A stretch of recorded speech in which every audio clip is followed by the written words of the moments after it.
real quick.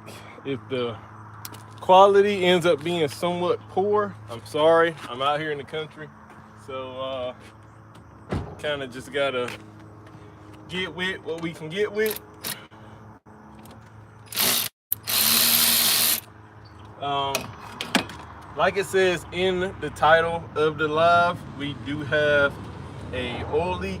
So um, the goal in today's video, because in order to fix this oil leak, it's looking like the quickest way for us to fix it is going, well, I say quickest way. It was like the main way that we're going to be able to fix this oil leak is by actually going ahead and taking the motor out and resealing the front timing area. Got a lot of very good spread from the gasket maker in some areas, but I think there's just some areas on the timing cover where it just I don't know if it just didn't spread good or if it like separated or something. Not really sure, but we're gonna go ahead, we're gonna try to get as much off of this motor in today's live stream as we can. I think we got like 3 or 4 days of sunny weather.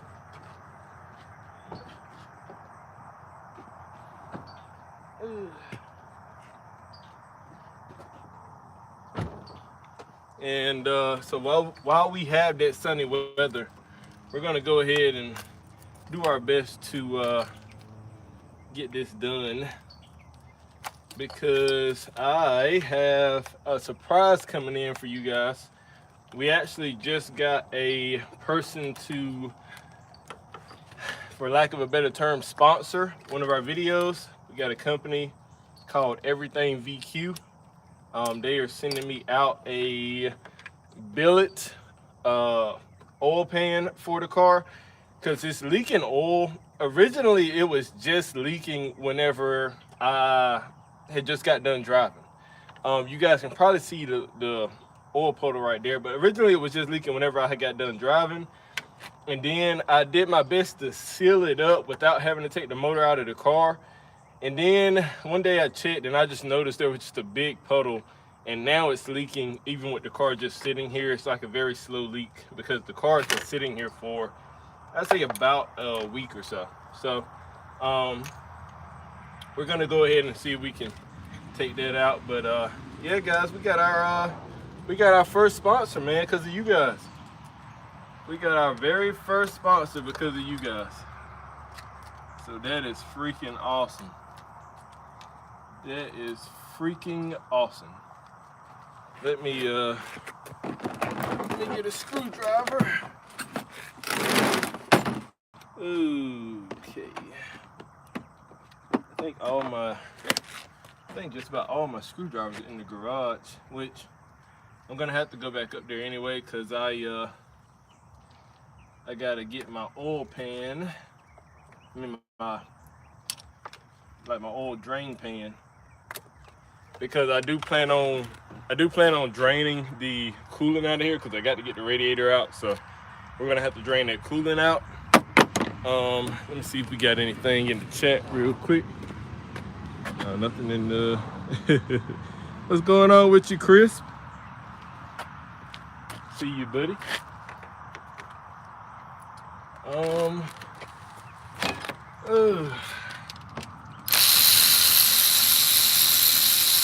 And guys, I know I've done this many times. It's still so exhausting whenever you think that you're done with the build, which I guess you're really never done with the build, because something's always going to go wrong. Even if you do everything right, the fact that it's for a performance purpose, something is going to go wrong. And so it never gets any easier having to take apart stuff that you were hoping you weren't going to have to take apart for a while.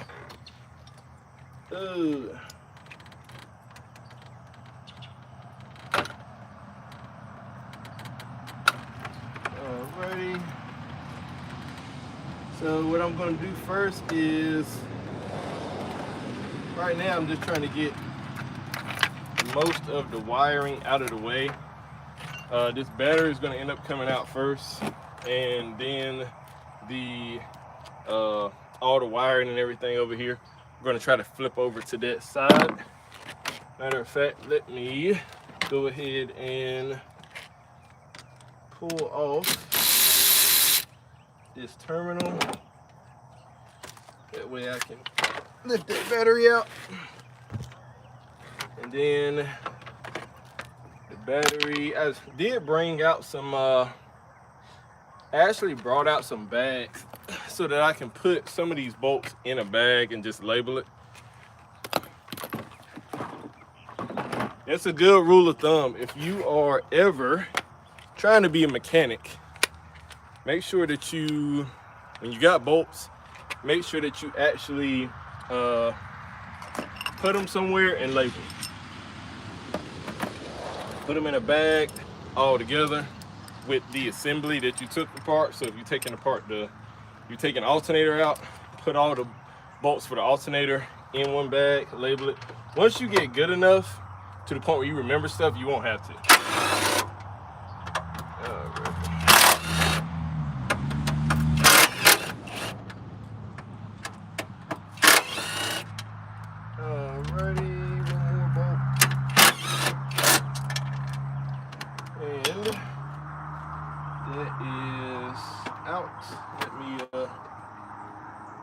Take off this fuse panel. There we go.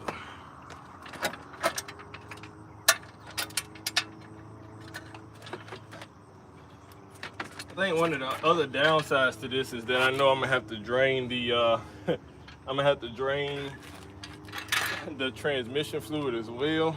See, with my automatic transmission, I didn't have to worry about draining the fluid at all. With this manual transmission, kind of got to worry about draining the fluid because the axles themselves actually have these little seals on them that holds the fluid in the transmission, whereas with the automatic, it didn't have those seals.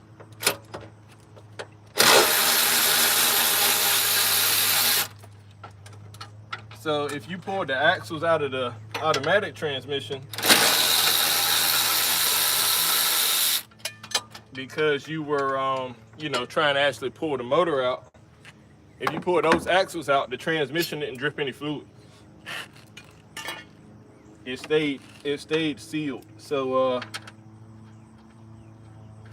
that's a bit of a downside of this manual transmission, aside from the fact that I'm losing reverse. But that's beside the fact. That's beside the fact. We're not gonna worry about the fact that we're losing reverse right now, because you can always stick your leg out there if you need to. My real car guys know what I'm talking about, but if you need to stick that leg out to push back, then that's what you do. The only downside about losing reverse is whenever you go to a car show, I'm looking for my freaking little small screwdriver that I just had. I think I set it over here somewhere. Whenever you go to a car show, if you're losing reverse, you can't back in like everybody else. At least not without, you know, grinding the gear a whole lot or something like that. Then everybody's looking at you like you don't know how to drive manual. So that's your main downside with not having reverse. Yeah, I have no idea where I put that little screwdriver, and I just had it. Let's see. What's coming off next? We got these. That's a 13.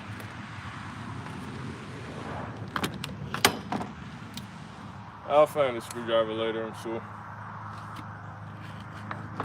I know I had it over here when I was taking off those little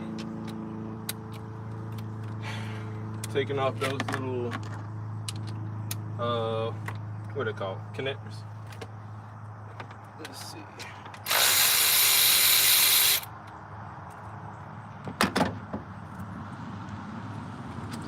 All Alrighty, so the starter is disconnected. So this harness, I'm gonna have to get under the car because I need to disconnect the exhaust and of course the O2 sensors from underneath the car.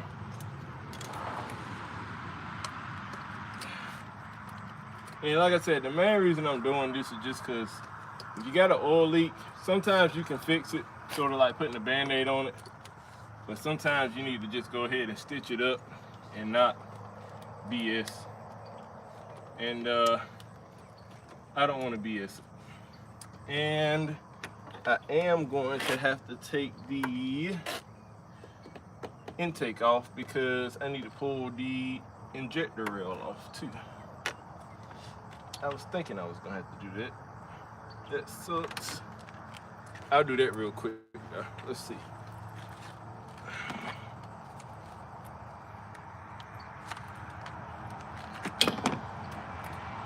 I'll do that real quick. So this needs to come off.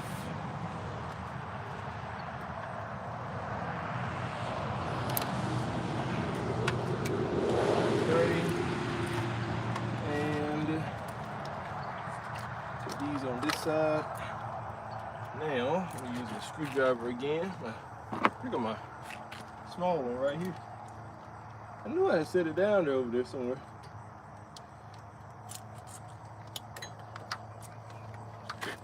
Alrighty.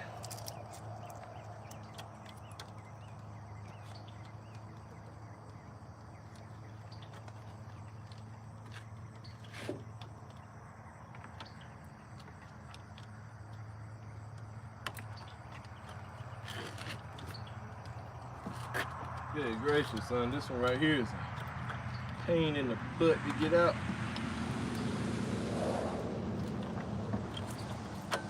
There we go. We're coming, we're coming. There we go. So that's disconnected. I need to disconnect the cables, but I'll just wait until I get the intake off before I do that. See if we got anything in the check real quick. Alrighty. We need a hex. I think these are gonna be smaller. Yeah, a little bit smaller.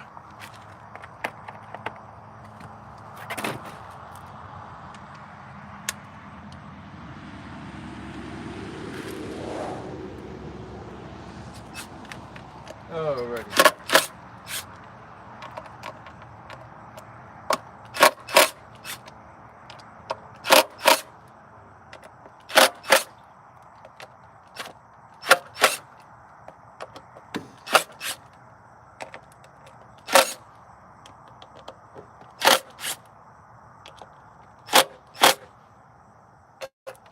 Alright, we got one more bolt.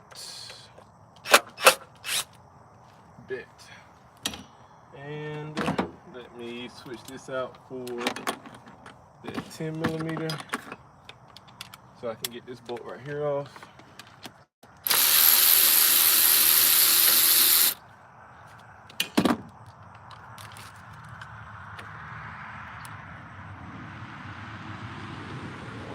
I have forgotten how much stuff had to actually come off for this thing to go on. Good gracious. And we had 2 tins underneath this front portion.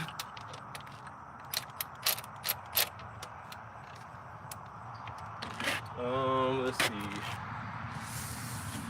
Let's try this right here.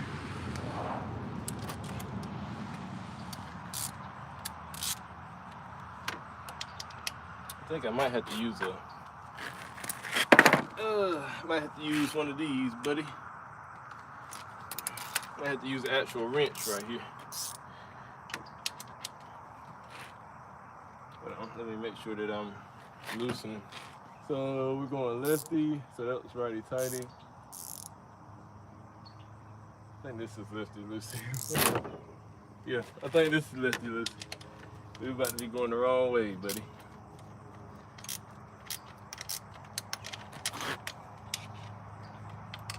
Let me get the other side.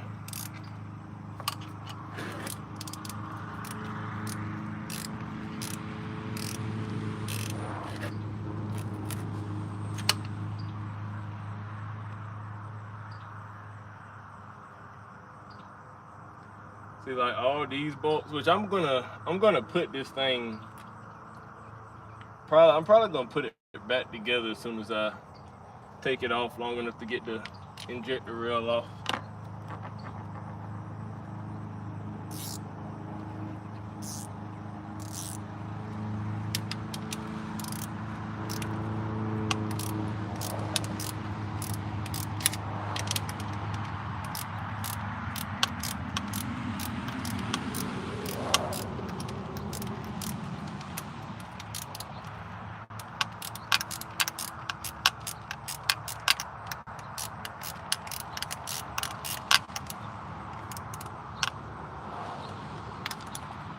Alrighty. Get this one right here. And I'm gonna go check and make sure that this thing is actually getting a good shot real quick. What's going on, my boy? This is a 2006, buddy. My boy said 1997. Good gracious. No, it's a 06, bro. My boy thought we was living back in the days. Which ain't nothing wrong with the 1990s, man.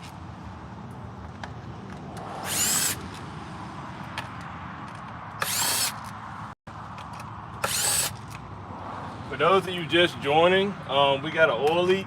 I think it's coming from the timing cover. So really the only way to fix the oil leak is going to be to pull the timing cover off and try to reseal everything. So that's why we are in the process of actually taking the motor out.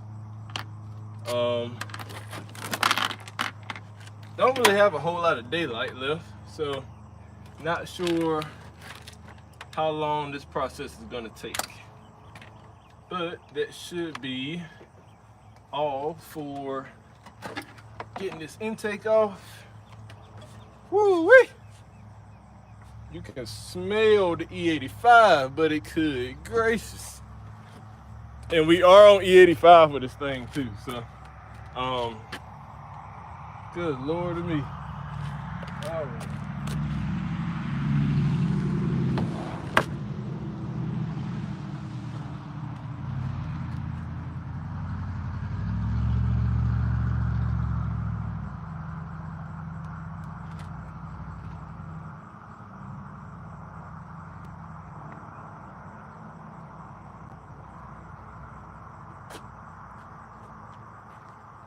Alrighty, so that's off.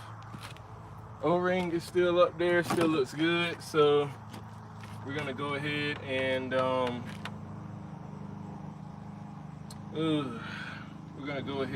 try to pull this portion off as well. I think it uses the same bits.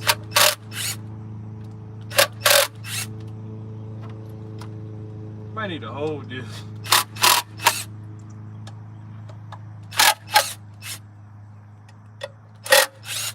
Yeah, buddy, I'm telling you, the last thing you want when this thing's slipping down in your engine, you have a world of pain right then.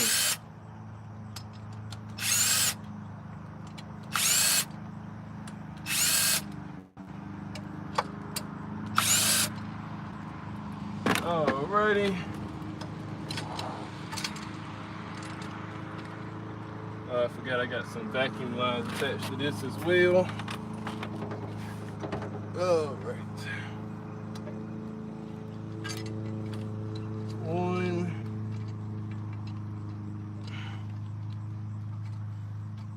There's two. Awesome. We got this thing right here taken care of. Put this in the floor down here as well.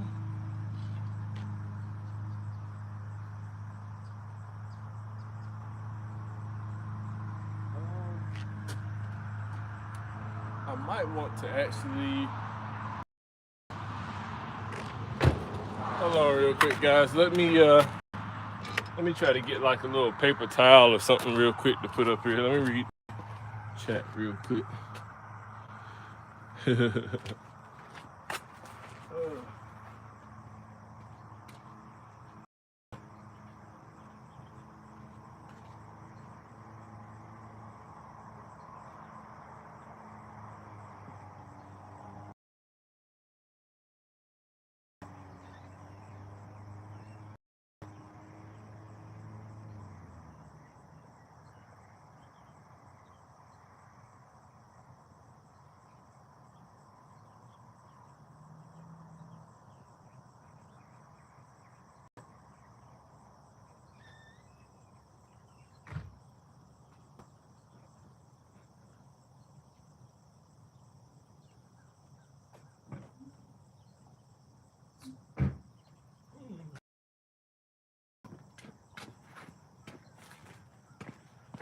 All right, guys, we're back. I had to get some paper towels to sit this thing in there real quick, cause got a little oil and fuel on it.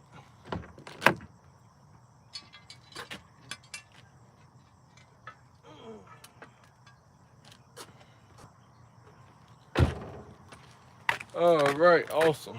So now that that's taken care of, I want to stuff a few towels in these holes right here, just so I'm not worried about anything falling down in there.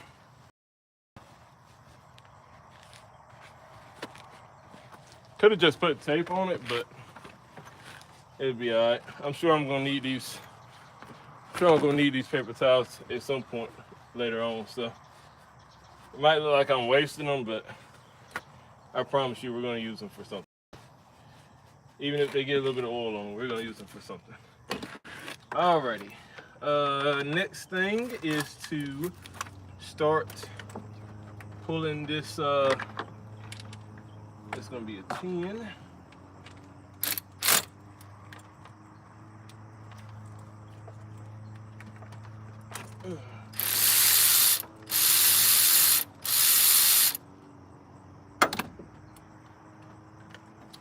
Alright, we're gonna pull this off and that off.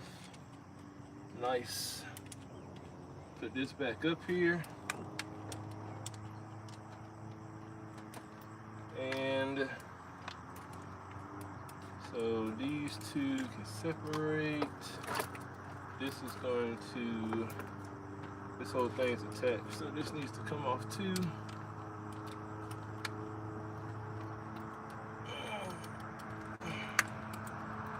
Probably would have been easier to do this with the actual battery installed, but we're gonna see what we can do.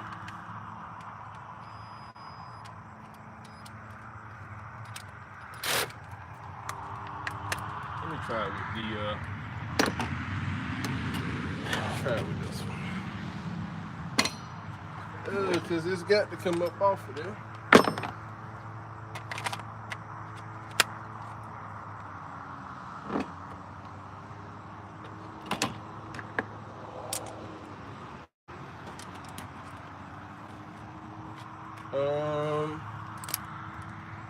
What we're gonna do, I'm gonna hold it with this. There we go.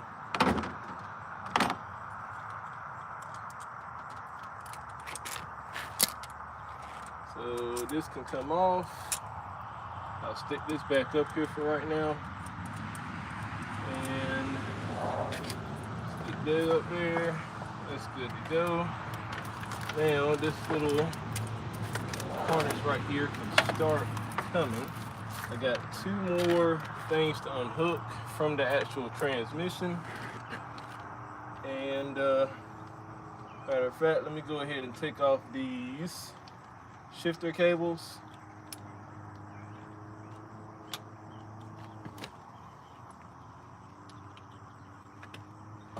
You guys can't, I don't think you guys can really see the shifter cables right now, but they're right here on this side of the transmission. They're just responsible for, of course, like putting it in first, second, third, fourth, all that good stuff. You gotta have your shifter cables. You ain't got your shifter cables, you're not really going all that far.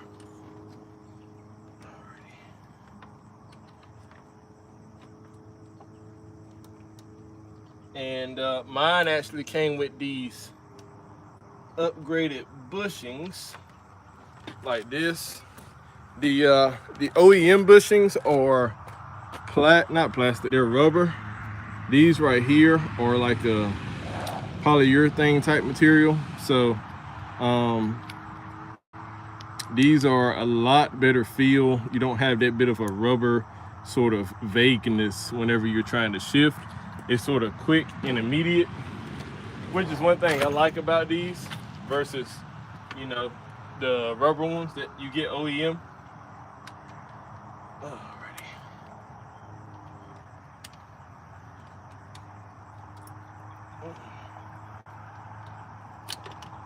And here is the other clip.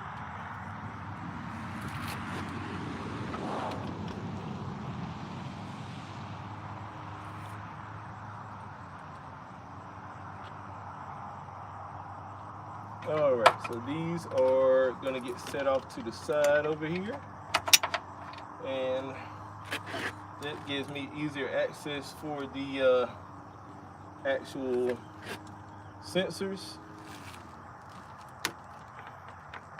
Just a matter of actually getting my hand in there.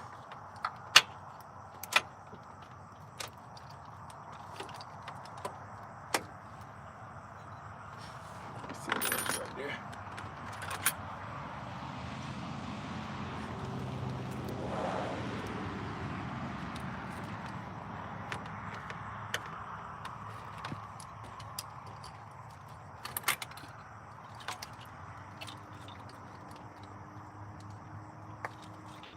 Awesome.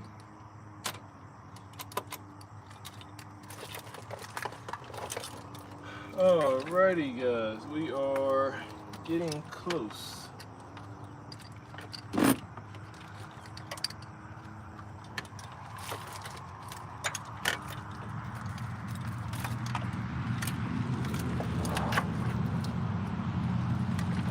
Alright, the only thing that's left for me to do now to have this on that side is to get under the car and start taking apart the exhaust. So let me get up under here. I'm about to bring you guys down to my level here in a second. Or when I jack the car up, it might go up high enough. We'll see. Alrighty.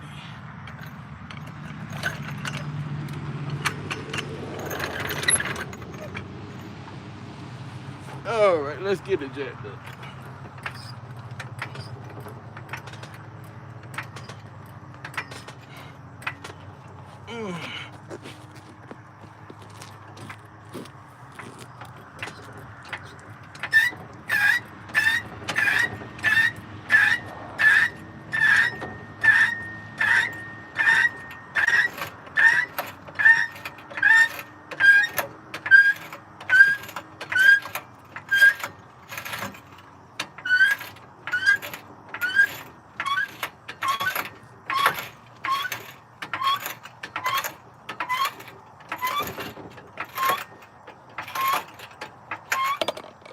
All right, there we go. So let me bring you guys down to my level so that you can see what I'm doing down here.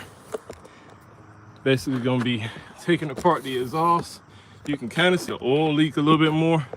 I don't know how in the world it's leaking that freaking bad. That is insane. Alrighty. We're gonna go down one more and try to get you guys up under here so you can see. Not sure how much you'll be able to see, but I'm gonna be taking apart this exhaust right here. Back you up a little bit. All right. I think I'm gonna need some 14s. Here.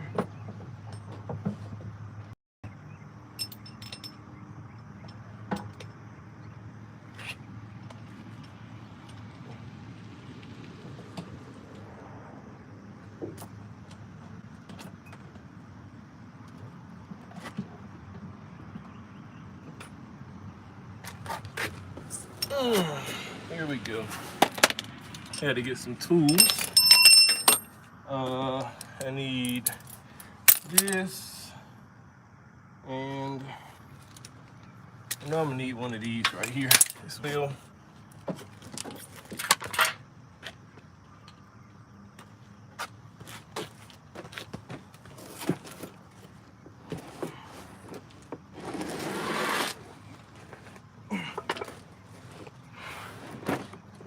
All right, so these harnesses need to come undone. That's one. Other one is right here. That's two. I know it's gonna be some of y'all in the comment section talking about you need some jack stands. Well, trust me, I know, buddy. But we're gonna let fate be fate. we're gonna put our trust and belief in this jack right here and see what happens. Alrighty. There we go. So all these are free, so that'll now be able to go up, and this right here needs to come off. So let's do, I think this is a 12. We're about to see. I think it's a 12. I know one of these is a massive headache to get off just because of where it's positioned, and it's not a 12. I think it must be a 14 then. I'll try the 13, but I thought it was a 14. Yeah, it is. It's a 14. Here we go.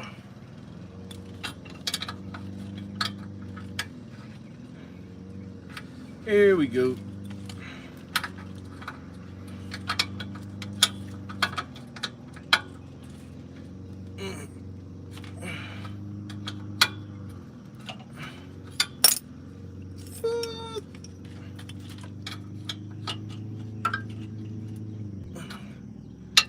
Alrighty. We're gonna try to get this one off first. We can get this one off. The rest of them I think I can reach with the actual there we go. Had a bit of Loctite on them. So there's one bolt. These other ones I'm hoping I can just get off with this thing, but I'm not entirely sure. I need, is my extension down here? Yeah, it's right here. I need a 14, and I think I need a big 14 too, like a extended one. Yep, there we go. So we're gonna try to use this extended one first without using the actual extension. There we go.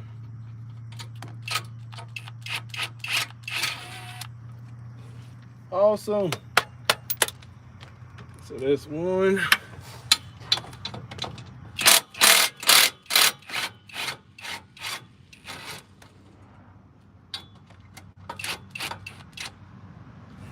There's the other one. So that's 3 bolts out, or 3 nuts out on this side. So this one's loose, coming off. Let's try to attack this back side right here. And we still got a lot of work to do. I don't know if we're gonna get to all this. I mainly just want to get the exhaust off. The stuff with the transmission would be nice, but I don't know if we're gonna get that far. All right. There's one. Woo-wee. We in some tight, cramped quarters right here.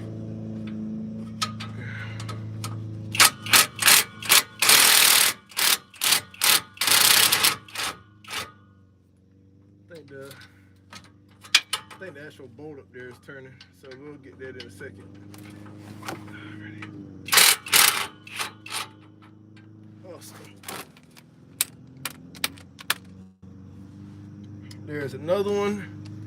And then this bolt right here is turning, so I need to try to contort my body in a way that I can stop it from turning.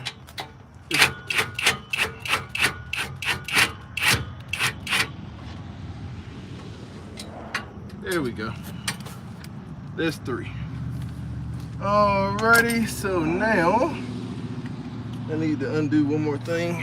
Where is the wire cutters that I had? Oh, where my wire cutters at, buddy? Hold up. Here they go. All right, so I need to cut this right here. And awesome. So now this one can dangle down as well. Toss that over there. Try not to get my hair caught. And let me just try to pull this down. It can be a little headache. Woo! There we go. This one is completely loose. We're just waiting on this one. There we go. So we got the gaskets right here. Might have to order some new gaskets, but we'll see how that goes. We got 1, 2, 3 bolts that came out.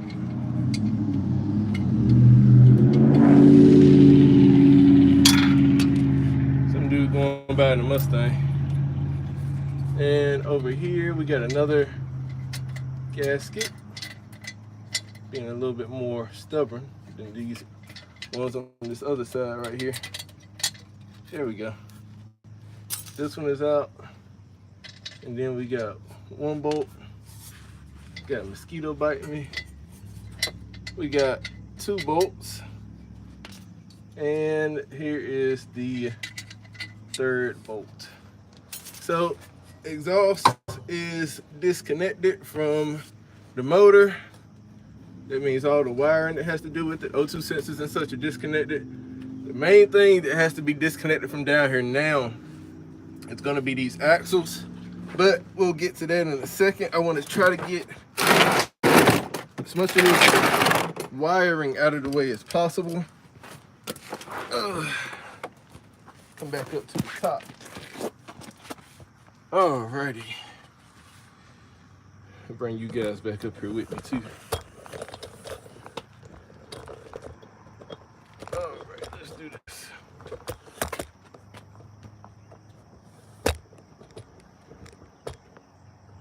Guys, just bear with me. I'm just getting the camera back set up. Alrighty. So tilt y'all down a little bit. All right, let's get the rest of this wire set up. This, gotta get the injectors all disconnected. Nice. And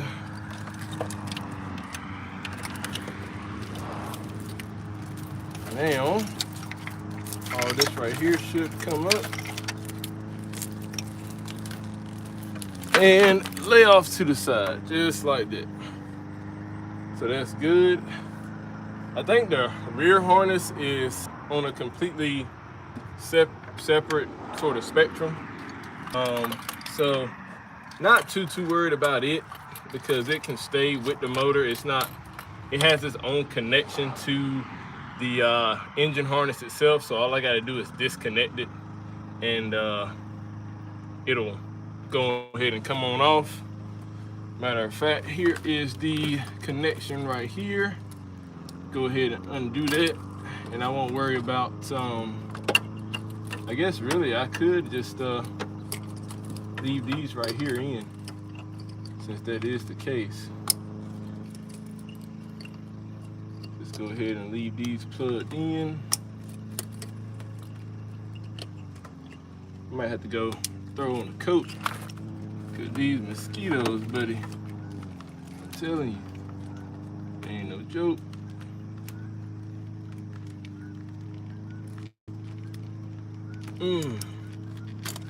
All right, so that harness is completely disconnected from the other harness. Only thing that is not disconnected is the power steering line, I think. I think it's the power steering harness. Let me get up here. There we go. All right.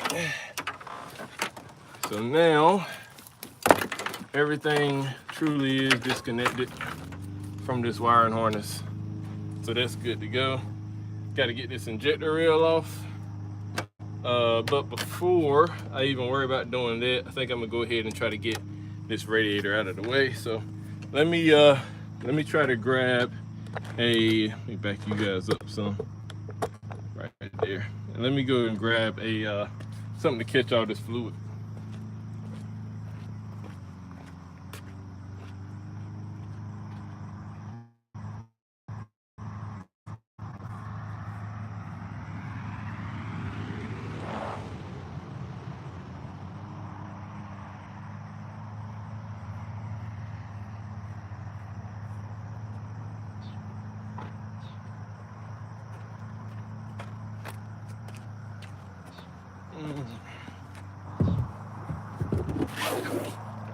Alrighty.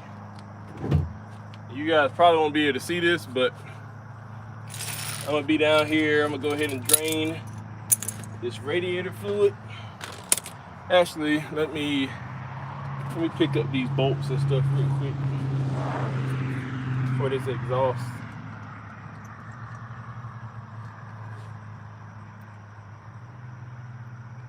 Alrighty.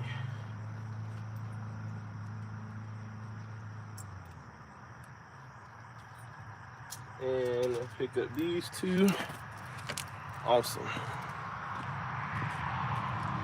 Just gonna sit these inside the car.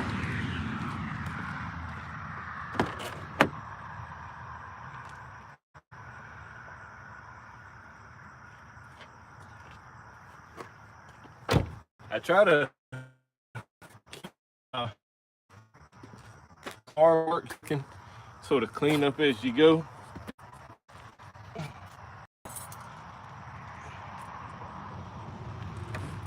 Just that way I don't have to deal with a whole lot of parts laying over, and I'm like, where did it go?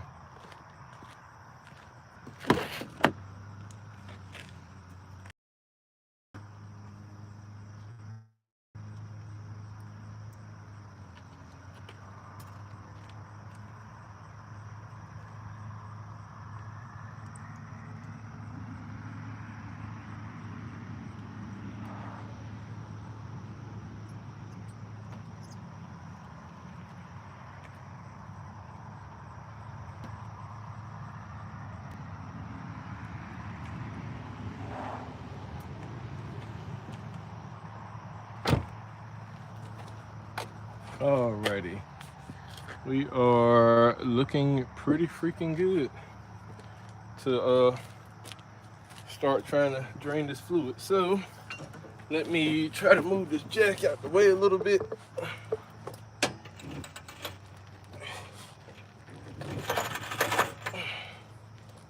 Awesome. Gonna come out a little bit faster.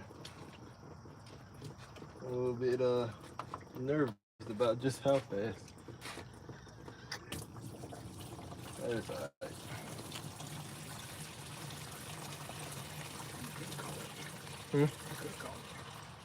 Well, I ain't worried about it. Cooling ain't that bad. The only fluid that I'm gonna catch, strain, and put back in here is gonna be the transmission fluid.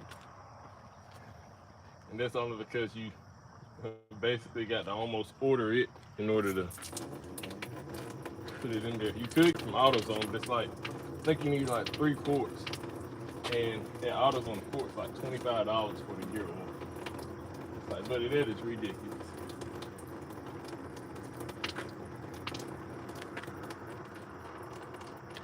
All right. All we're basically doing right now, guys, is just draining the fluids, or draining the radiator fluid. So you can see all of the wiring is basically out. Once I pull this radiator out, it'll look like there's a lot more space. And I don't necessarily have to pull the alternator, and the only thing that I need to pull off is the AC condenser. And that's because, or compressor, yeah. If I don't pull that off, then I'll have to disconnect this line. Then I'll have to recharge the whole system again, and that's not really what I want to do. So we're just gonna pull the AC compressor off and leave that in the car. Everything else can kind of come off as one assembly. I might be able to get, well, I think I'm gonna lose too much daylight to actually get the engine out today. So travail height, yeah, it's a VQ, buddy. Just a VQ 35. Well, it's not a 3.5 liter anymore, but it's still the same base block and everything. So I guess you could kind of call it that. What you drive, Trouble? Let me know what you drive down in the comments, man.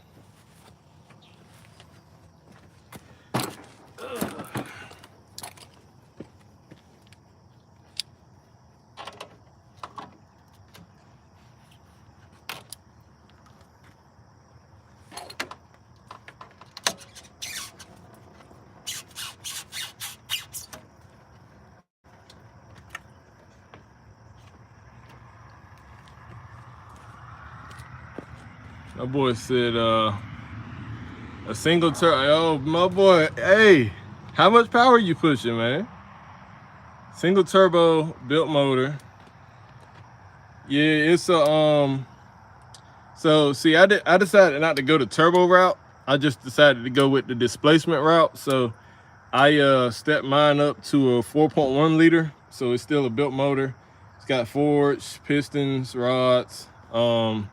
It's got GTR spark plugs. It's got JWT C9 RZ1 cams. So it's got a bit of a lope to it. Of course, it's on E85. We got 650cc injectors. But I built the motor for NA. So right now, the motor has a little bit over 11.5 to 1 compression. So as you guys know, compression is not necessarily, compression doesn't necessarily mix well with boost. That's what I'm saying. If you got compression or high compression and you try to throw boost at it, oh, they're gonna have a fun little party, all right. They're gonna have a fun little party. But then again, like I said, I never really wanted to put boost to this engine just because unlike the rear wheel drive platforms, there's not really a whole lot of space in this engine bay. Yours has CP pistons, eagle rods, boundary built gears, billet girdle, ARP mains. Shoot, we got basically about the same build for real. Mine has CP pistons as well with eagle rods. I just decided to go with the rev up oil pump instead of the boundary ones, just because the cost on those, man, the cost on those is ridiculous. I did go with the billet girdle. I did go with the ARP mains and the ARP head studs. And I decided to go with a set of Cometic gaskets, because since I got the 4.1 liter, the pistons are 100 millimeters instead of 95. So you can't just put like any old head gasket up there. They have to make a head gasket for that application. I think Cometic makes one, Cosworth makes one, and I think Tomei might make one. I used to have, talking about your cams, I used to have Tomei 266 cams.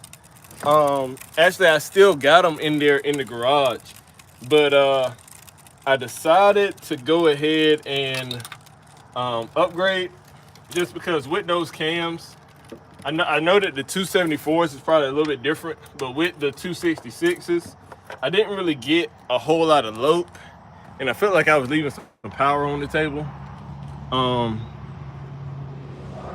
Dart and sleeve engine in my garage to run that board. Yeah, actually, that's one thing I forgot to mention. I did have to install dart and sleeves up here. I think the whole install for the dart and sleeves, specifically because it was since these are a wet sleeve, because the coolant actually runs next to the cylinders. Since these are wet sleeves, to get the dart and sleeves installed, I was able to find one shop nearby in Garner, North Carolina, and they charged, I think it was $2,700 for them to install the sleeves, you know, bore it out to 100 millimeters, hone it and everything. But if you do an engine like this and you put boost on it, I mean, you got you have you something pretty quick. Like I said, mine makes right around 400 wheel NA. It's about maxed out as far as you can get out of an NA build with a VQ. But you know, nitrous is always a question. Like I said, I didn't build it for boost. If I had made it with just, you know, regular 10-to-1 or 10.5-to-1 compression, I might look at throwing a few pounds of boost on it. You know, we might be able to step it up to 500 wheel, but I don't really see myself doing that. But if you do decide to run that 100 millimeter bore, 700 to 800 wheel horsepower limit, or the rods, yeah, them and them Eagle rods, they can handle a lot of power. Like, I wanted this thing to be as bulletproof internally as possible. Them Eagle rods, yeah, they can handle a good amount of power.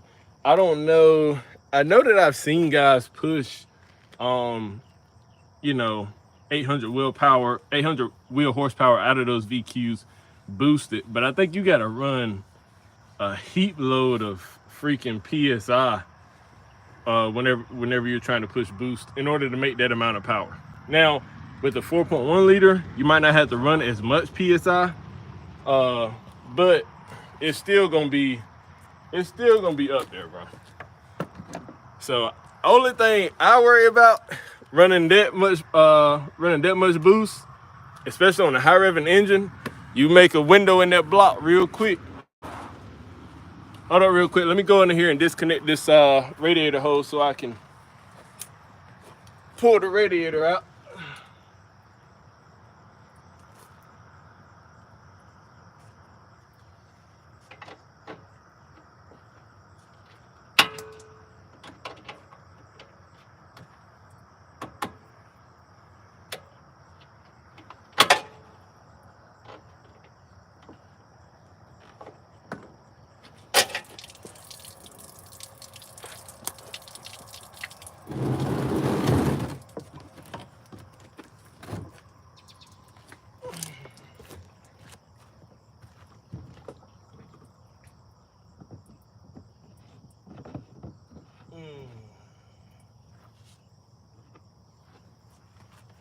Let's see what my boy said real quick.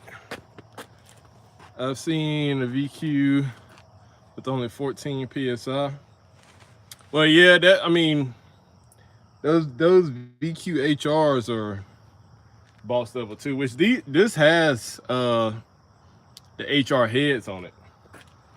Like I said, I would love to do a boost application, but I don't know, buddy. And one thing that I sort of like didn't want, which I kind of inadvertently got, was I didn't want the car to feel like a boosted car. You know, with most cars, unless you do, you know, twin turbos, if you just throw a big turbo up there, single turbo, most of the time you'll have some pretty significant turbo lag. You won't have a whole lot of power down low. You know how those Toyota Supras, they're the same way, not a whole lot of power. Now, since these do have variable valve timing, you might be able to manage that a little bit. But one thing I did not want was for it to feel like a turboed car. And with these cams, these massive cams I'm running, I mean, it doesn't wake up until like 3,500 RPM. 3,500 to 4,000, that's when it really starts to scoot. Like it'll squat and just get going. But like I said, that's sort of like not the feel that I was going after. But I ultimately got because of how big of a cam I'm running. So I kind of did it to myself.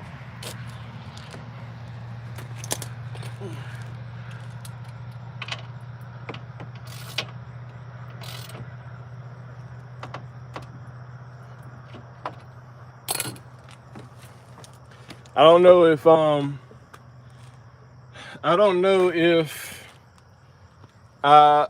one thing I did see, which I'm sure you're probably already aware of this.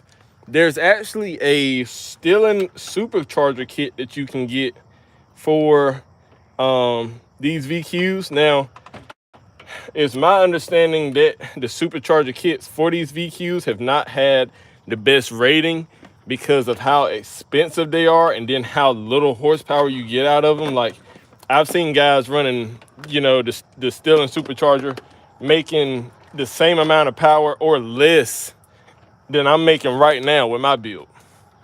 And they spent probably even a little bit more on the build than I did. And my build is going to be a little bit more reliable, of course, because I got less components. When you add supercharger, turbos, and everything like that, you start having a whole bunch of other components to worry about, namely, cooling, the actual oil drain and actual oiling of the turbo itself. You got to worry about making sure that you're not pushing it way past the limits that your block can handle.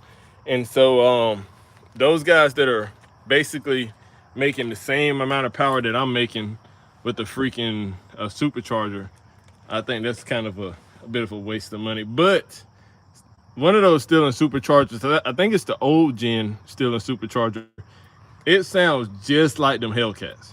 Like the whine is on point. I was gonna get a VQ37 mid-mount kit and switch to 370Z headers because the headers are restrictors. Yeah, the headers kind of suck. I fabricated my own headers. When I get this radiator out, I might see if I can show you. But I decided to fabricate my own headers because with me running this build, I did not want to have airflow be any type of restriction. So yeah, I decided to fab up my own headers. I decided to do 2-inch primaries to a 2.5-inch collector, and then I did a 2.5-inch dual exhaust all the way out the back. I could have went with I don't know, I probably could have went with like a 3-inch single, but if you've seen my car on the channel, and you've seen what the actual exhaust looks like, you'll understand why I decided to go dual exhaust out the back. Really gracious, so I'm trying to get this thing out. There we go.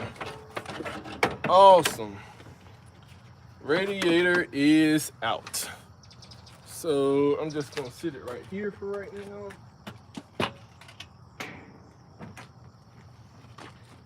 I don't know if we're gonna get the freaking I don't know if we're gonna get the freaking what's up, bro? What's up, Marlon? I don't know if we're gonna actually get the axles out today. I don't know if I feel like tackling that or not. Let me think. I mean, it would make sense to get them out today since I still got some daylight. And back here, I got more coolant lines. So let me try to get those out too.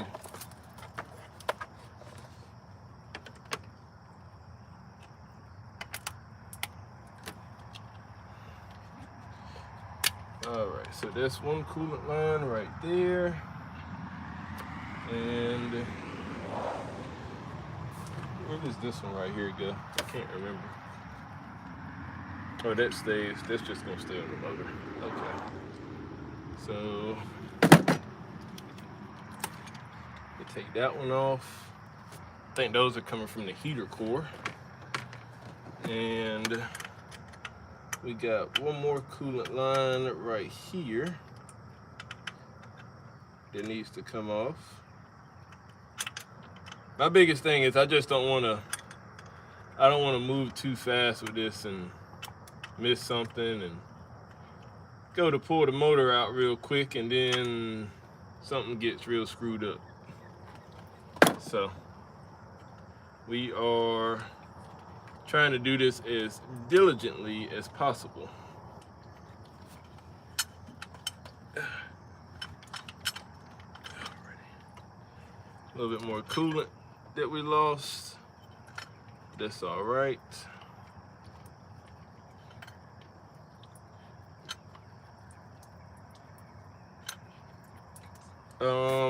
We're gonna lose a lot of coolant today, guys. Let's see what else we got. I think that's about all as far as I think that's about all. I know that the slave cylinder has to get disconnected, and I can get to the slave cylinder. So the slave cylinder has to get disconnected, and the fuel rail has to get disconnected. And I think I also need to disconnect the freaking. I also need to disconnect the freaking power steering pump. So that sucks. First and foremost, let me drain this freaking transmission. I wish Niz Formants was closer to me. I bought my stainless steel clutch line from them. Great product. Do you know how much they charge for a 6-speed manual swap into a 7th gen? One thing I will say is me and Niz Formants have been working real closely, as you guys can see. I do have a stainless steel line as well, right here, that I got from them. As well as sort of the knowledge behind everything that I needed for my 6-speed swap. My 6-speed swap ended up costing, I don't know, you had a little over $400 for the flywheel, a little over $300 for the clutch and pressure plate. Of course, you need a master cylinder, you need the pedals, you need the slave cylinder, you need a fork, you need an actual transmission. A little pricey, but I do not know how much they would charge for a 7th gen swap. I think I saw a video where they did a 7th gen 6-speed swap, but I think they may have only done 1 or 2. And the last time I talked to him, he said that, you know, they don't really like doing the 6-speed swaps. I can't remember why he said they don't like doing them. I think he just said there's just a lot involved in it. But that's what he told me. He said they don't really like doing the 6-speed swaps. So you might be, I don't know, buddy, you might be in a bit of a predicament. I don't really know what to tell you. Which, I mean, sucks, but I wish that I had better news. But I really just don't know. But I don't know how much they would charge, because I don't even know if they would do it. I don't even know if they want to take that on. Now, you yourself could obviously take it on, like how I did. The only issue that you would be facing is, you know, I think the only issue that you would be facing is the wiring to actually make the car run. I mean, you can obviously get a transmission. It's the same VQ35 block, so I mean, you can always hook the transmission up to the engine, of course, and you just have to figure out something for the actual shifter assembly, you know, as far as where you're going to place it. Because with my car, it already came with the actual holes and everything drilled, because this generation of Maxima did come with a 6-speed. So you know, when they make a platform, they sort of make all of them the same, and they'll just throw an automatic or manual transmission in there.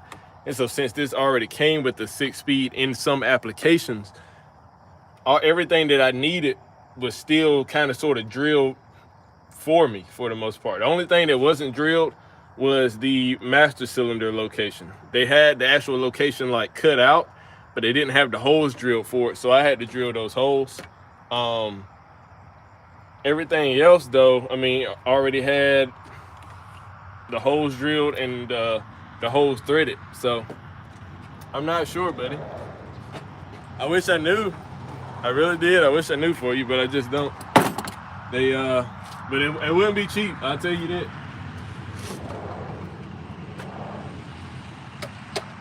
It would not be cheap.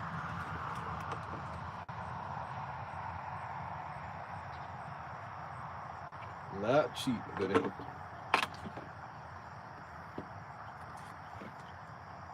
No problem, my man. No problem. Which, I mean, I would love to see somebody do a transmission, a 6-speed swap on the 7th gens. I think the 7th gen body style is probably one of the best Maxima body styles. I love them.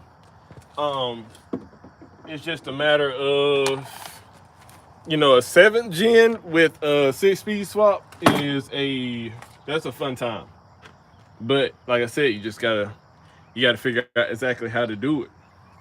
And that's just not something that I know.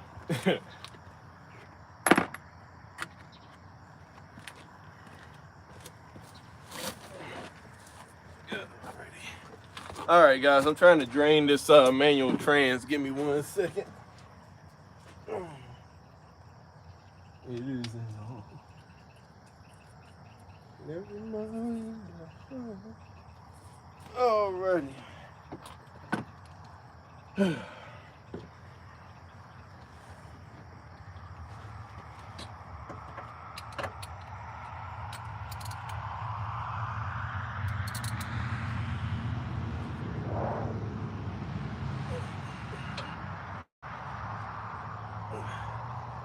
Holy smokes. This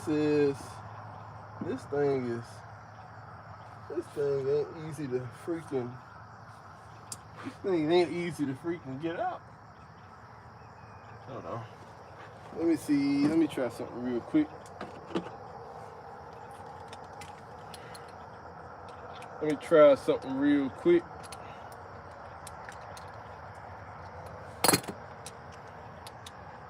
Hopefully this will fit in there.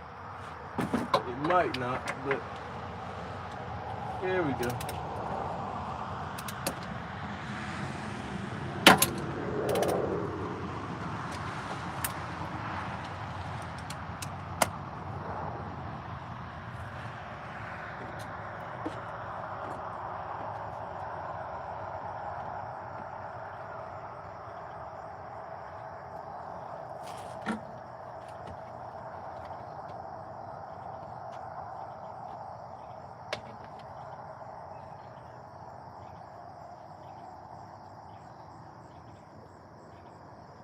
Alrighty. We are close to draining. There we go.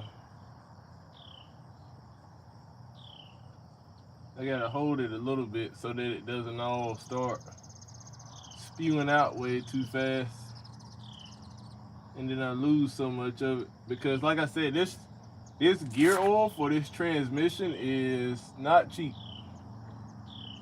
It's definitely more expensive than oil, regular oil. So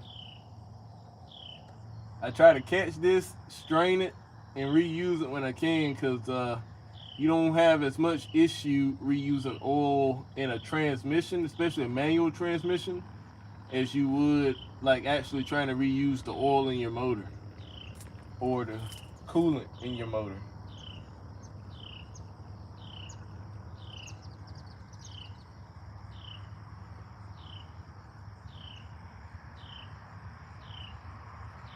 There we go.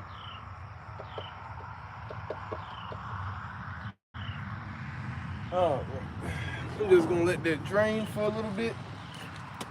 And I may or may not try to get those axles out today.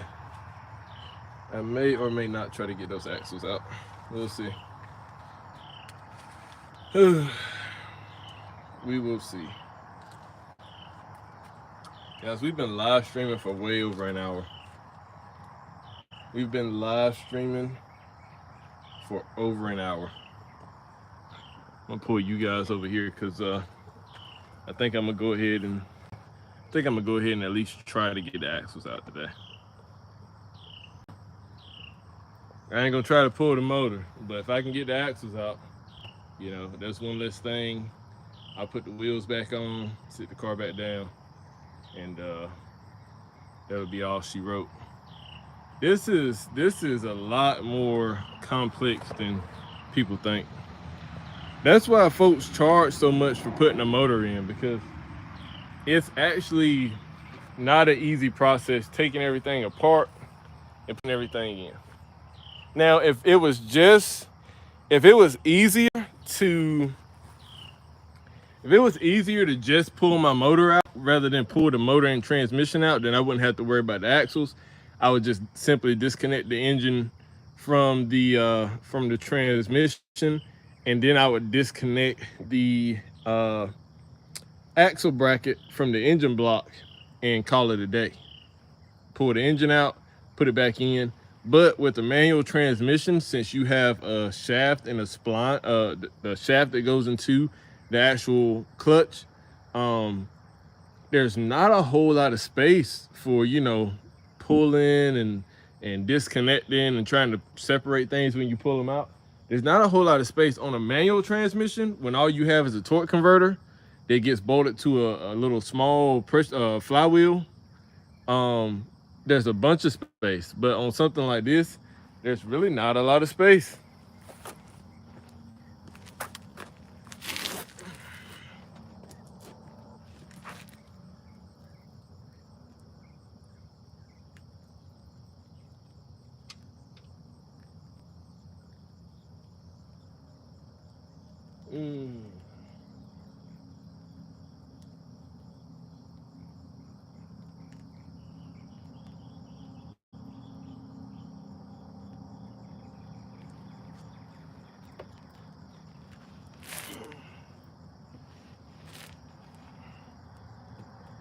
Alrighty, so let me tighten this back down. Since the next time I put something in here, we're going to be filling it up. So let me tighten it.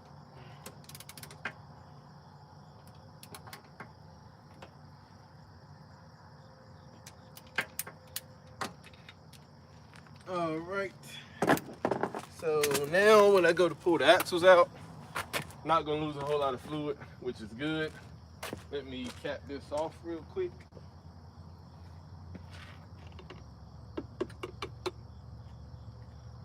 Awesome. So this is my gear oil right here. And we're gonna do our best to go ahead and pull these wheels out real quick.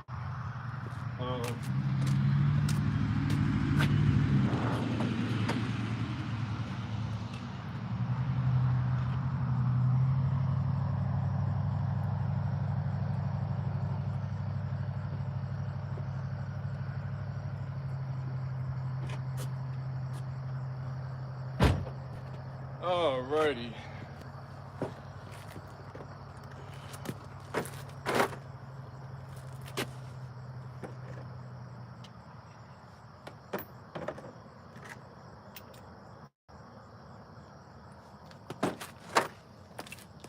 Alright, hopefully this will go pretty quick since I got this.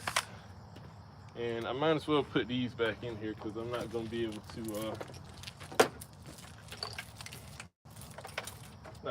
actually pull the motor out today.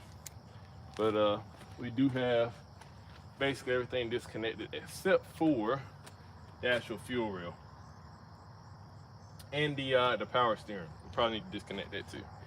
So let me borrow this electric plug right here real quick. And you guys bear with me. Let me back y'all up just a little bit more so that y'all can get a pretty decent view. And let's get it. And I'm gonna have to start live streaming more, guys. I mean, we had a few live streams where when we were doing it real often, where we were getting like a few thousand people showing up, and then we got busy with life for a little bit. So we're gonna have to start back live streaming.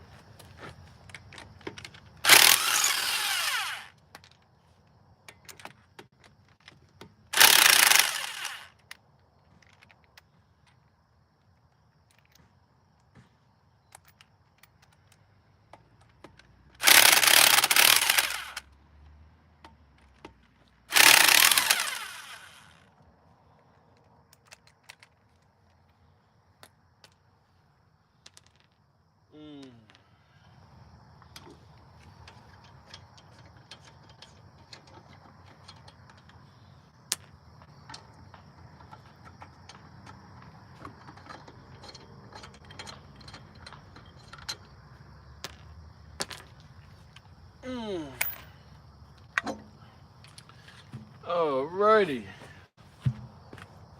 So, but the freak just flew on me, buddy. Y'all didn't see that, but I just had some nonsense fly on me. In order to get this axle out, I'm going to have to pull off the suspension. Run out of daylight, guys. We're running out of daylight. I need a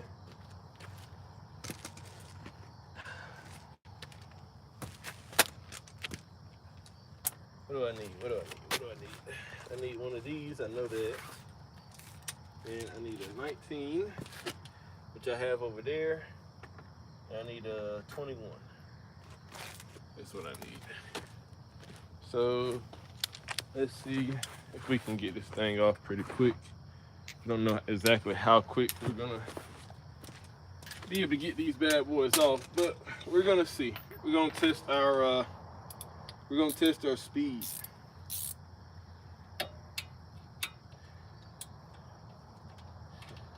Alrighty.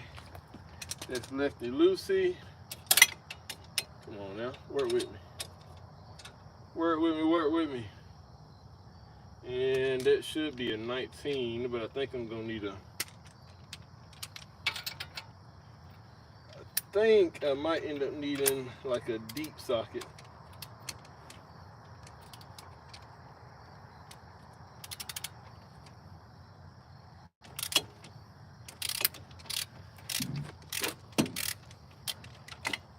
All right, that's good. So that's one.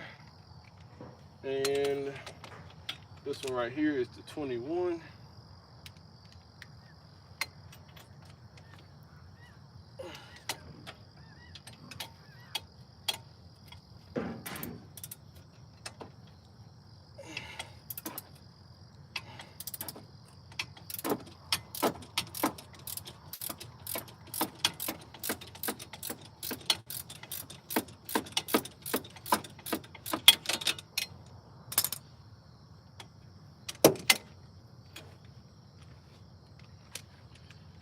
Alrighty.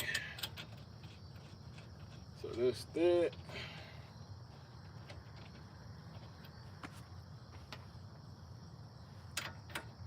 Get these out of the coolant, maybe.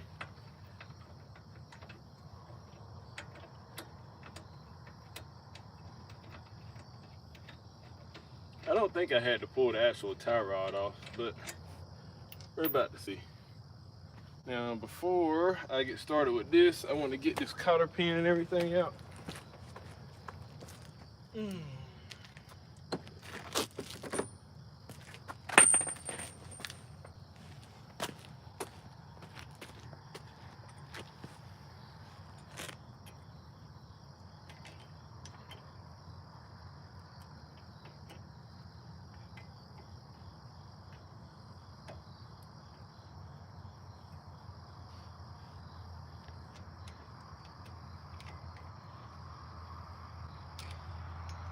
Alrighty.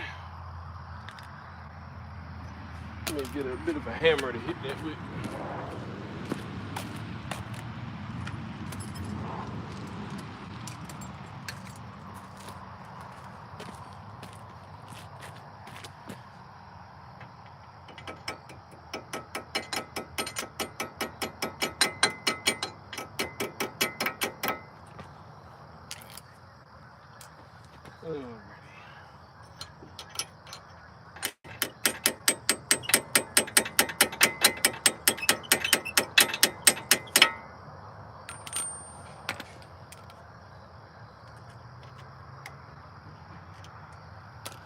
Let me get a screwdriver now.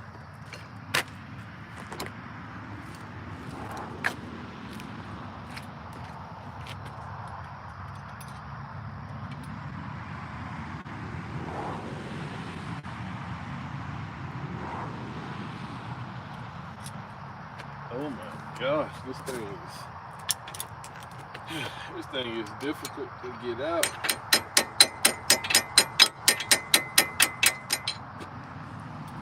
Kind of the point, but at the same time, good gracious.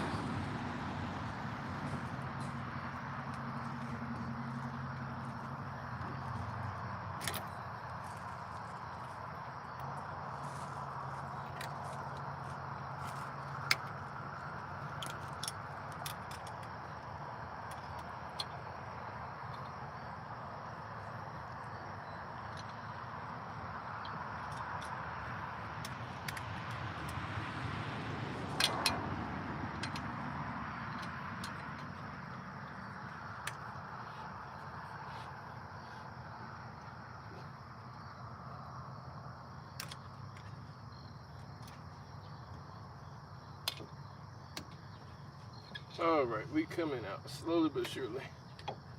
There we go.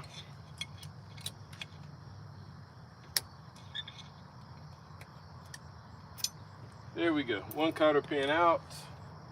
And we got to remove this little clip that's up here as well. I think I'm gonna need the pry bar for that.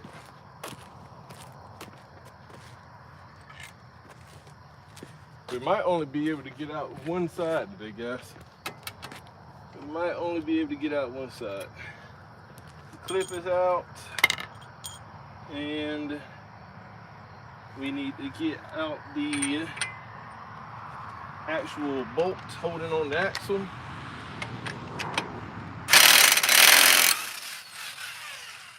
Awesome, there we go.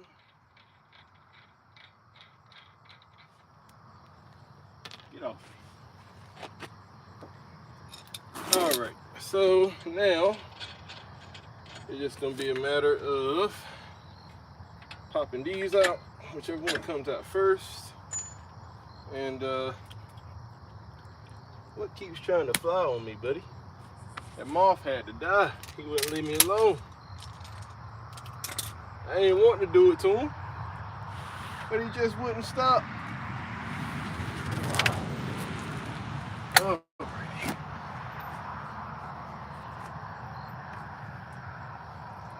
All right, here we go. So I am going to have to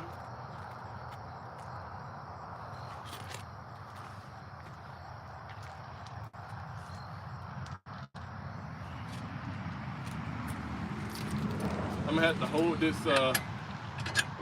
this thing up with my legs while I actually hold on. Let me sit it down real quick. Let me go ahead and make sure I got the tools I need. So I need a 12, yes. I need a extension, and I need this right here.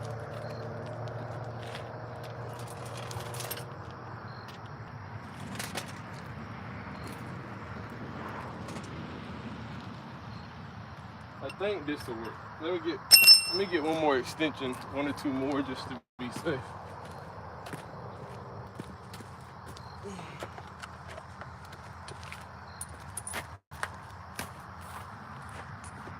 What my boy said. Yeah, I changed my passenger axle, power steering pump in one shot. Took me 12 hours. Good gracious, my boy. The new pump wasn't sliding into the bracket. I had to grind down with the Dremel. Yeah, those good Lord. Hey man, those power steering pumps ain't no joke, but 12 hours is insane. 12 hours is wild, bro. That's unheard of.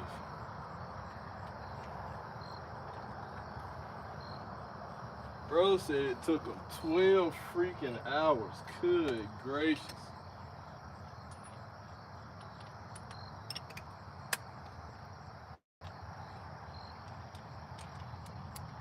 I'm hoping I can get this in one shot right here. That way I don't have to go around and go get some more tools.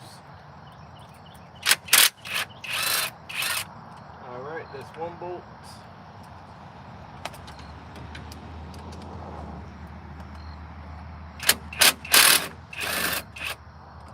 That's two bolts.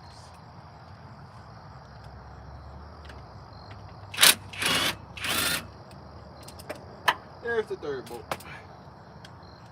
1, 2, and this one right here is gonna be a bit of a hassle to reach, but there's the third one, and I dropped it. Here's the third one. Now I should be able to pull that out of here and pull that out just like that, and there is the freaking axle. So now what we're going to do, so that we can sit this car back down on the ground today, we're going to put the bolts back in here. That's one of them. Here is the second one. And just gonna partially thread on these nuts real quick, so that way I don't lose them. And I'm also gonna take these 3 bolts and put them back into the bracket that holds the axle. That way we don't lose them.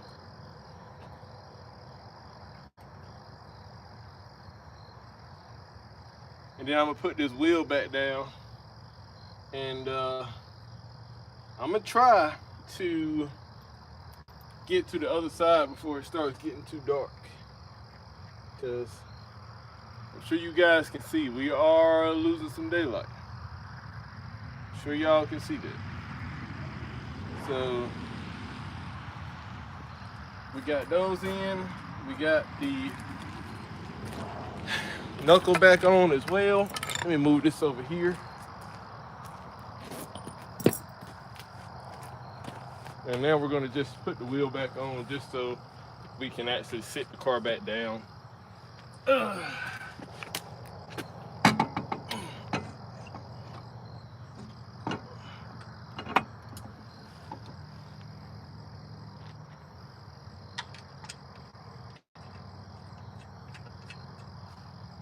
Alrighty.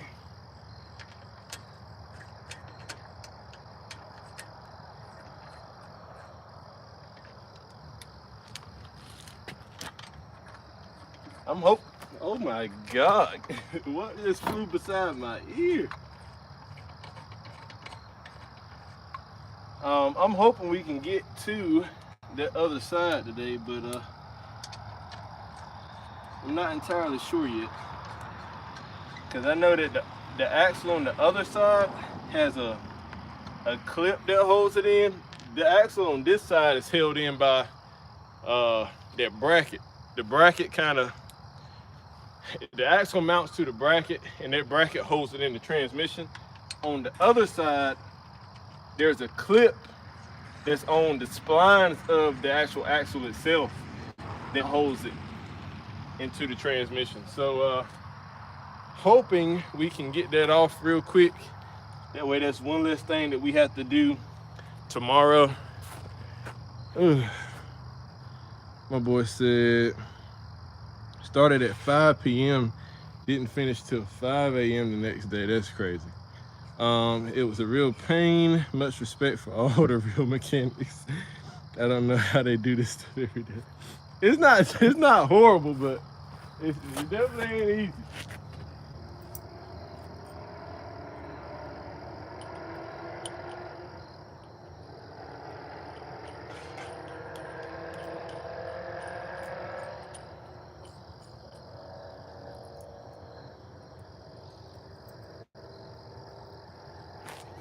Alrighty, so we got that side done. Let's move to the other side real quick. We're gonna see how quickly we can get that side done. We might have to call it quits. I might have to call it quits because we've been live streaming for 92 minutes. Good gracious, buddy. We're gonna do this last side. Y'all can see we running out of daylight. Do I have an ability to? There we go. We got the light on. I want to see how you get the driver's side.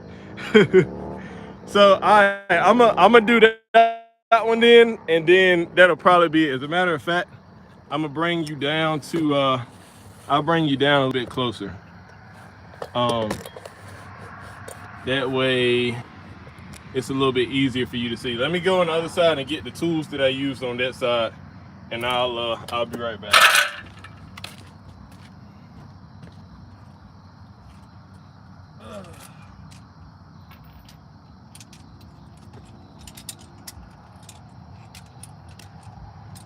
I don't need these.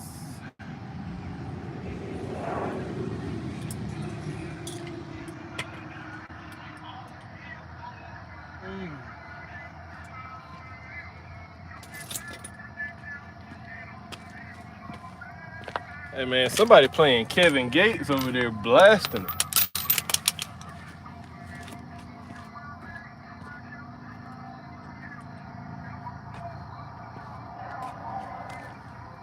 All right, here we go. So let's let me make sure you got a good shot. No problem, Marlon. No problem, buddy. If you end up liking the content, consider subbing, my boy. We're definitely gonna have more of this stuff on the channel, and on top of that, you'll be able to see some of the other shows and stuff that we go to. Because I got a bike as well. I got a 1000cc Yamaha, so you'll be able to see that. You'll be able to see that as well. So let me get all these off real quick.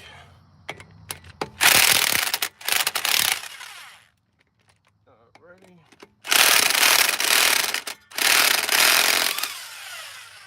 Good gracious, buddy didn't want to come off.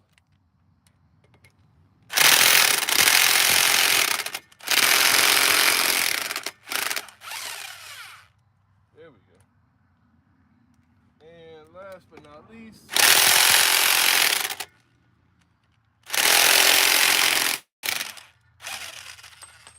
there we go. So,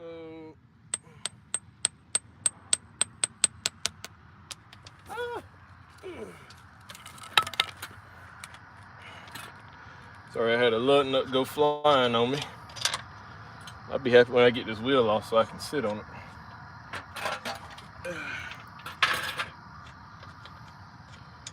Alrighty, so pull that off real quick. Let me sit on this wheel. That hurt my hand too. Alrighty, so hopefully we still got enough light for you guys to see. We're gonna do the same thing on this side. Gotta try to get the cotter pin out before we can do anything. So cotter pin is normally kind of like the hardest thing to get out, and you gotta have one.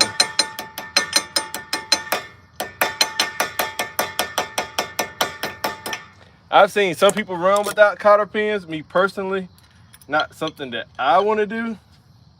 I prefer to have that, security in knowing that, the wheel isn't, the axle's not gonna come off unless something happened and it gets sheared off. Like I've actually had happen one time before. So let's get this right here off.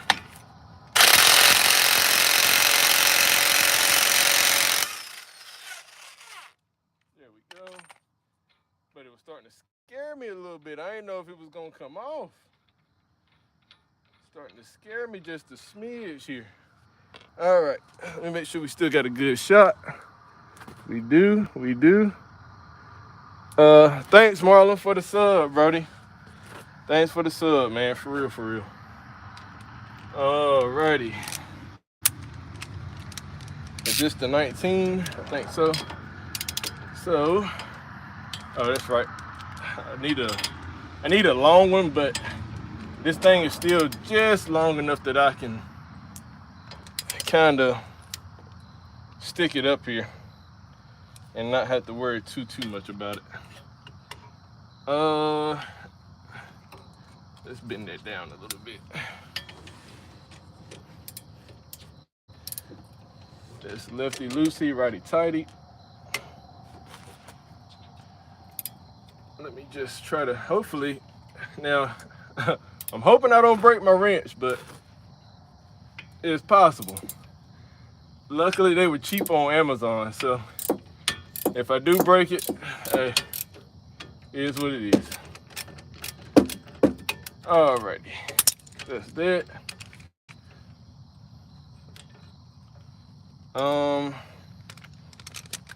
Hold on, we gotta undo it a little bit more.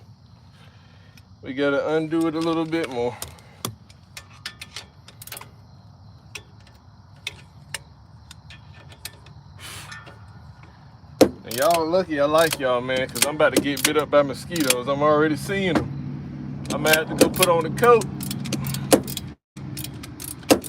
Marlon, this for you, buddy. It's for you right here, buddy, because mosquitoes out here in the country ain't no joke.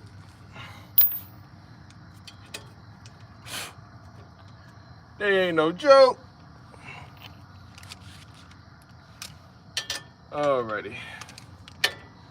This one right here. Now, this one right here normally takes me a little bit longer to get off than the other side, which is one reason why I said, you know, we may or may not be able to get it off tonight. But for my boy Marlon, we're gonna try to go ahead and get it off tonight, bro. I'm trying to get the daggone the tool in the actual. There we go. It's in there. There we go.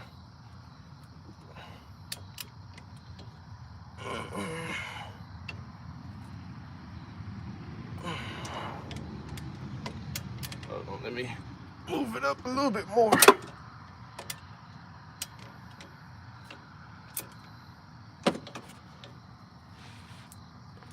There we go. Alrighty.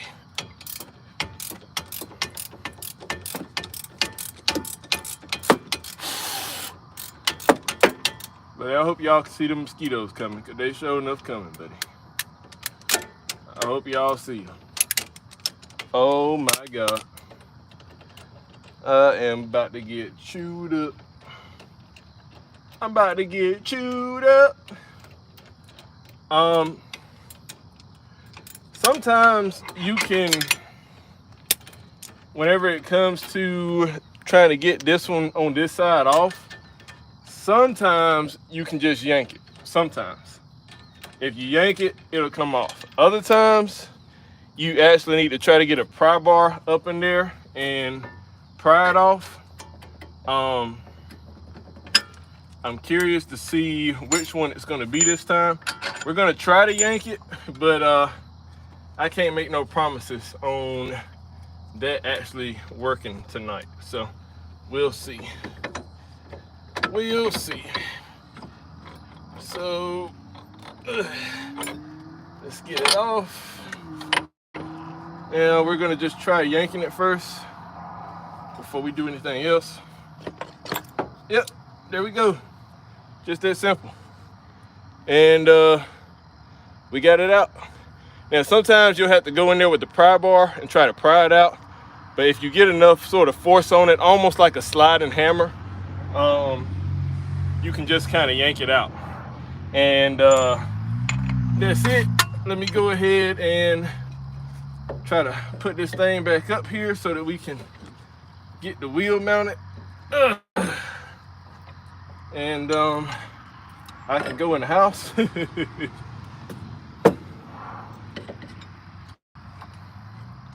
Y'all gonna see me out here swatting a lot, I promise you. I promise you. Alrighty. Alright, there's one in. And here's the second one in. And then we're gonna put the nuts back on real quick. Screw those back on just so it has something there. And cotter pin, axle nut, all that is on that side. And this should hold whenever I put the car back down. Of course, that remains to be seen, because usually I've just kept the car up on jack stands whenever I've taken the wheels off. I don't think the axles are really a integrated force in the, you know, car staying upright or whatever. But I guess we're gonna find it out together, guys. We're going to find it out together. And I still gotta take all this stuff in the house. I'll probably I ain't gonna put the cleanup on live, but like I said, we will start going live more often. I do have to come back tomorrow is when I'm thinking I'm gonna come back. The sponsor that we have for the video is called Everything VQ. That's his website. And he sells Everything VQ. Now, I think he does do primarily rear wheel drive stuff. Of course, you can, he's a real cool guy. He'll probably shoot you an email, or you can shoot him an email and he'll just give you his phone number so you can text him. I ordered something off of there yesterday, to which he responded with a better offer for something else, and then mentioned that he would like to sponsor the video by, you know, giving me a great deal on it and sending it out to me. So Everything VQ, make sure that you guys check out his website, because he has a lot of good stuff that you guys would love. So appreciate your videos. You're one of the remaining few who still work on 6 gens. Oh yeah. So I'm gonna keep the vids coming, my boy. I'm gonna keep them coming. Like I said, we still gotta finish taking this motor out. I gotta finish trying to seal it up. So that whole thing I might do on live. I think I'm gonna, you know, do a live and a video at the same time, because I have a video of this coming. I already got a bunch of videos of me taking the motor out on my channel and putting the motor back in. So I'm not gonna make another video of that. I'm just gonna show you guys on live. And what I'll do is I'll yeah, go check them out, buddy. And if you find something that you like, you know, send them an email, ask them if it'll work for your front wheel drive application. Tell them I sent you, and everybody wins, buddy. But like I said, I am gonna have sort of a short video coming on this, just because, like I said, I pulled the engine out, put the engine in a few times on my channel. Didn't want to make another whole video about it. So the video I make is probably gonna be shortened. Y'all are gonna get the full raw version right here on live. We have been live for over 100 minutes. And so with that being said, I'm gonna go ahead and cut it off, guys.